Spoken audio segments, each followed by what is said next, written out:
اکبر سوئے میدان، بانوں کی چلی روح تو زینب کی چلی جان، شبیر کو خیمہ نظر آنے لگا ویران، یارن میں نمودار ہوئے اکبر ذیشان، کیا نور تھا ہم صورت محبوب خدا تھا، ایک شور اٹھا صلی اللہ کا۔ شاعر کے کہنے کا مطلب شاید سمجھ گئے ہوں کہ جب ان کو دیکھا تو لوگوں کو لگا حضور آ گئے، تصویر تھے نا تو لوگ درود پڑھنے لگ گئے، وہ مراد اس نے نقشہ کیا ہے۔ فرمایا انا علی ابن الحسین ابن علی، نحن اہل البیت اولا بالنبی، میرا نام علی ہے، میں حضرت حسین کا بیٹا جو حضرت علی کے بیٹے ہیں، ہم ہی نبی پاک کو سب سے زیادہ پیارے اور ان کے اہل بیت میں ان کے سب سے قریب ہیں، مجھے پہچانو، میرے چہرے کی چمک، میری رنگت تمہیں کچھ بتاتی نہیں کہ میں چمن زہرا کا ایک پھول ہوں، مجھے پہچانو۔ سنو تم میرے بھائی قاسم کے جوہر دیکھ چکے ہو، کوئی ہے جو تنہا میرا مقابلہ کرے؟ عمر بن سعد نے کہا جو اس نوجوان کو قتل کرے گا میں اس کو موصل کی حکومت دلوا دوں گا۔ طارق بن شیس بہت بڑا پہلوان، اس کے 2 بیٹے عمر اور طلحہ بھی اس کے ساتھ، اس نے کہا میں جاتا ہوں لیکن یاد رکھنا موصل کا تخت میرا۔ ابن سعد نے کہا ذرا جاؤ پتہ چل جائے گا تخت ملتا ہے یا تختہ ملتا ہے۔ یہ آیا سامنے، بڑا پہلوان تھا، اس نے وار کیا، امام بہت دور تک پیچھے ہٹ گئے، پیچھے سے تلوار گھماتے ہوئے آئے، فرمایا او طارق ہوشیار میں علی کا پوتا ہوں، یہ کہہ کے وار کیا، اس کے 2 ٹکڑے کر دیے، اس کے دونوں بیٹے آپ پر حملہ آور ہوئے، آپ نے ان کو بھی قتل کر دیا۔ واپس آئے خیموں کی طرف، امام اپنے بیٹے کو واپس آتا ہوا دیکھ رہے ہیں، بیٹا خیریت کیسے آ گئے؟ فرمایا الاتش الاتش، بابا مجھے پیاس نے بہت ستایا، میں نے ان کے 3 بہادروں کو قتل کیا ہے، مجھے پانی کا ایک پیالہ مل جائے میں ان سب کو قتل کر دوں گا۔ فرمایا بیٹا تجھے کہاں سے پانی پلاؤں، مگر تو آیا ہے، آس امید لے کر آیا ہے میرے قریب آ۔ جب میں کبھی رسول اللہ صلی اللہ علیہ وسلم کی گود میں پیاسا ہو جاتا تھا وہ اپنی زبان میرے منہ میں ڈال دیا کرتے تھے، آج تو پیاسا ہوا ہے تیرا بوڑھا باپ تیرے منہ میں اپنی زبان ڈال دیتا ہے۔ حضرت علی اکبر ایک مرتبہ پھر میدان کی طرف گئے، فرمایا اور کوئی ہے موصل کا تخت لینے والا؟ عمر بن سعد نے کہا اب اس کو موقع نہ دو، اس پر حملہ کر دو۔ ظالموں نے شبیہ رسول کا بھی خیال نہ کیا، امام علی اکبر پر ٹوٹ پڑے، آپ نے مردانہ وار مقابلہ کیا، ایک ظالم نے آپ کے جسم میں نیزہ پیوست کر دیا، اچھال کے گرانے لگا، اپنے ابا جان کو بلایا، نیزے سے کس کے لال کا زخمی ہوا جگر، کرتے ہیں کس کی لاش کو پامال اہل شر، کہتا ہے کون رن میں تڑپ کر پدر پدر، خیموں سے نکلے کہتے ہوئے آہ میرا پسر، پایا تھا مدتوں میں جسے خاک چھان کے، وہ لال ہم نے کھو دیا جنگل میں آن کے۔ فرمایا مجھے میرا بیٹا دکھاؤ۔ حضرت علی اکبر کا لاشا زمین پر تڑپ رہا تھا، آگے بڑھ کر گود میں سر رکھا، فرمایا باپ کو بلایا تھا تو انتظار تو کیا ہوتا۔ حضرت علی اکبر نے آنکھیں کھولی، لرزتی ہوئی آواز میں کہا بابا بس یہی تمنا تھی جسم سے جان نکلے تو آپ کا چہرہ نگاہوں کے سامنے ہو۔ حضرت علی اکبر امام علی مقام کی گود میں جان دیتے ہیں، ظالموں نے آپ کے سامنے ان کا سر جسم سے جدا کیا، کن آنکھوں سے دیکھا ہوگا امام نے، کیسے برداشت کیا ہوگا۔ میرے دوستوں اور بزرگوں، یزیدی لشکر کا بیان، سپاہیوں کا بیان، وہ کہتے ہم نے دیکھا امام نے علی اکبر کا لاشا اٹھایا، علی اکبر کا سینہ امام کے سینے سے لگا ہوا تھا اور ان کے پاؤں زمین پر گھسٹ رہے تھے۔ میرا جی چاہتا ہے میں کسی کو کہوں کہ ذرا دیکھو، خلیل اللہ نے جب اپنے بیٹے کے گردن پر چھری چلائی تھی 3 دن کے پیاسے نہیں تھے، خیموں میں عورتیں تھیں جن کے قیدی بن جانے کا ڈر نہیں۔ میں مقابلہ نہیں کر رہا، وہ نبی ہے، مگر ذرا حبیب اللہ کے بیٹے کی قربانی بھی دیکھیں، انہوں نے اپنے بیٹے کی قربانی دی ہے، ذرا اس منظر کو بھی دیکھیں۔ امام علی مقام حق کی بقا کے لیے آپ نے دیکھا، بڑے کتابیں، کربلا میں یزیدی لشکر میں الگ نماز ہوتی تھی، امام کے خیموں میں الگ نماز ہوتی تھی، یہاں الگ اذان وہاں الگ اذان۔ کون کہتا ہے؟ آج جو لوگ اعتراض کرتے ہیں، ذرا سوچیں، الگ نماز پڑھائی امام نے، اکٹھی نہیں۔ یہ پیغام کربلا سے ملا ہے، جو نسبت رسول کا احترام نہیں کرتا اس کی اذان اذان نہیں، اس کی نماز نماز نہیں۔ تو جو رسول کا خیال نہ رکھے، جو رسول پاک کے بارے میں کہے کہ ان کا خیال آ جائے تو نماز نہیں ہوتی، اس کی اپنی نہیں ہوگی، اس کے پیچھے کسی اور کی کہاں سے ہوگی۔ یہ کوئی حلوے مانڈے کی بات نہیں ہے، یہ نبی کی عزت کی بات ہے، ایمان کی بات ہے۔ میرے دوستوں اور بزرگوں سنیں، امام علی مقام نے علی اکبر کے مقدس لاشے کو لا کے خیمے کے پاس رکھا۔ بیویاں تڑپ رہی ہیں، ماں تڑپ رہی ہے، ایسا بیٹا،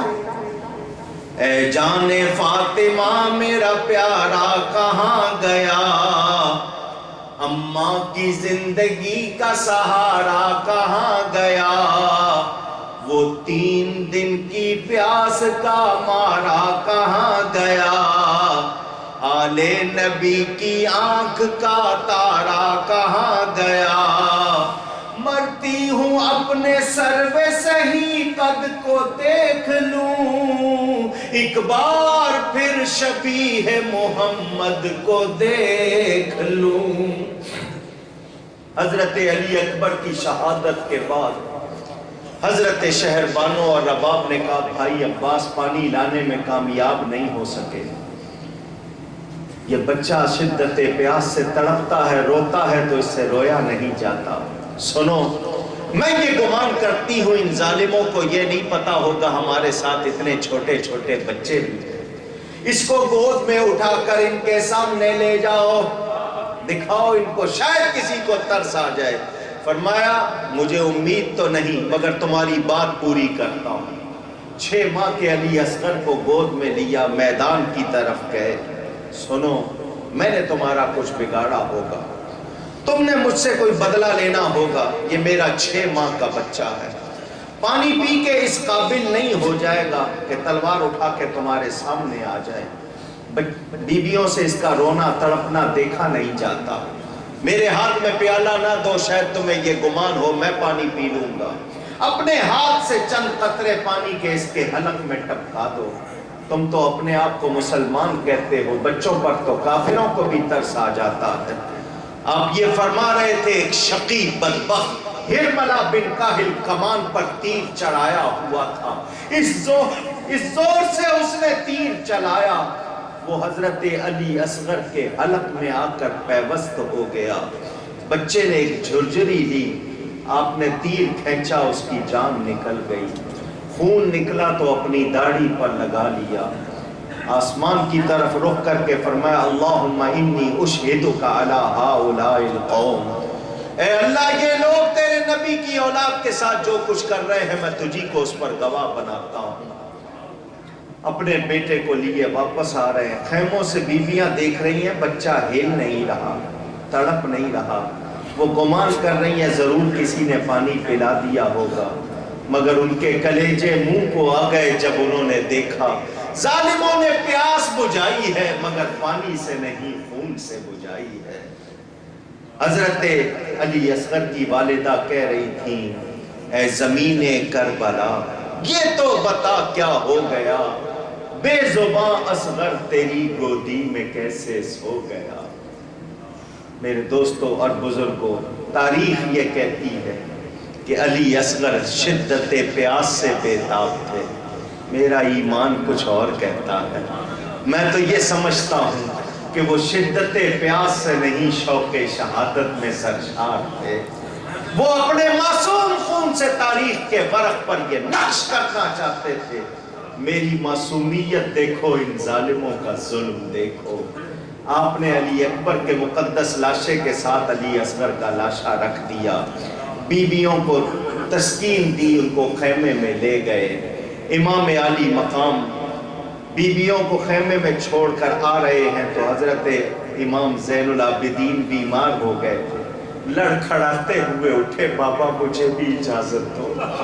فرمایا بیٹا ایسا نہیں ہو سکتا، آگے بڑھ کر بیٹے کو تھاما، تم ہی میرے ایک بیٹے رہ گئے ہو، اور میرے نانا جان کا ارشاد ہے میری اولاد قیامت تک رہے گی، اب تم ہی سے میری اولاد کا سلسلہ چلے گا۔ بیٹا میں تمہیں اجازت نہیں دیتا، سنو تمہیں چند وصیتیں کرتا ہوں۔ ان عورتوں کے ساتھ بطور محرم رہنا اور شریعت اور سنت کی پابندی کرنا، جن باتوں سے نانا جان نے منع کیا ہے وہ نہیں کرنی، جزا فضا ماتم وغیرہ نہیں کرنا، بیٹا غریبوں یتیموں بیواؤں کی مدد کرنا، اور سنو صبر کا دامن نہ چھوڑنا، راہ حق میں ثابت قدمی دکھانا، جب کبھی تکلیفیں اٹھاتے ہوئے مدینہ منورہ پہنچو سب سے پہلے نانا جان کے روضے پر جانا، نانا کو میرا سلام کہنا نانا تیرے بیٹے نے تیرا وعدہ پورا کر دیا، یہ آنکھوں دیکھا حال سنانا۔ آپ نے اپنی دستار اتار کر بیٹے کے سر پر رکھی، یہ باطنی خلافت و اجازت تھی۔ بیٹے کو بستر پر لٹا کر اپنے خیمے میں آئے، سامان کھولا، آپ کے پاس رسول اللہ صلی اللہ علیہ وسلم کا عمامہ دستار اپنے سر پر باندھے، آپ کے بھائی حضرت امام حسن کی بیلٹ پٹکا کمر پر باندھا، نبی پاک صلی اللہ علیہ وسلم کی تلوار ذوالفقار جو آپ نے حضرت علی کو دی تھی وہ آپ کے پاس تھی، اس کو ہاتھ میں لیا۔ یہ شہیدوں کا آقا، عاشقوں کا سردار، سب کچھ راہ حق میں قربان کر کے اب اپنی قربانی پیش کرنے کو تیار ہے۔ بیویوں کے خیمے میں آئے، لو زینب بہن تمہیں میرا سلام، بانو تمہیں سلام، رباب تمہیں سلام، اللہ کو سونپا تمہیں اے زینب کلثوم، لگ جاؤ گلے تم سے بچھڑتا ہے یہ مظلوم، اب جاتے ہی خنجر سے کٹے گا میرا حلقوم، ہے صبر کا اماں کے طریقہ تمہیں معلوم، مجبور ہے ناچار ہے مرضی خدا سے، بھائی نہیں جی اٹھنے کا فریاد و بکا سے۔ میری بہن تم نے اسی ماں کا دودھ پیا ہے جس کا میں نے دودھ پیا، میرے بات صبر کرنا، اماں کا طریقہ تمہیں معلوم ہے، جس وقت مجھے ذبح کرے لشکر ناری، رونا نہ سنو آئے نہ آواز تمہاری، بے صبروں کا شیوا ہے بہت گریہ و زاری،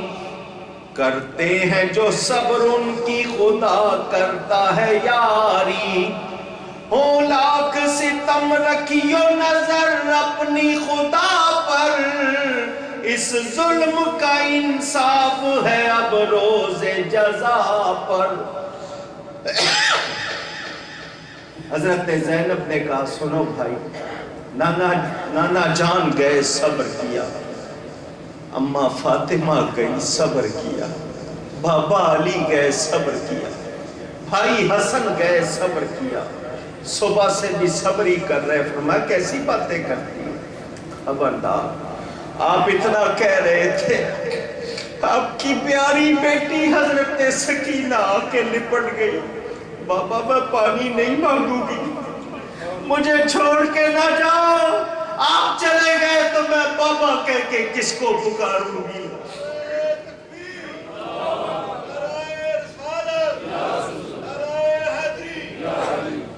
امام نے بیٹی کو گود میں اٹھایا، پیشانی چومی، فرمایا یہ سکینہ جس گھر میں بیٹھی ہو مجھے وہ گھر بھی اچھا لگتا، میری بڑی پیاری بیٹی ہے نازوں کی پالی ہوئی، میری بہن اس کو رونے نہ دینا، میری لاش کے قریب نہ آنے دینا، دیکھنا اس کو یتیمی کا احساس نہ ہونے دینا۔ سیدہ زینب کہہ رہی تھی بھیا آج سکینہ نہیں، آج ہم سب یتیم ہو گئے۔ امام صبر کی تلقین کرتے ہوئے نکلے، کہہ کر یہ سخن شاہ چلے خیمے کے باہر، اس وقت بپا ہو گیا ہنگامہ محشر، چلا کے کوئی کہتی تھی ہائے ہائے میرے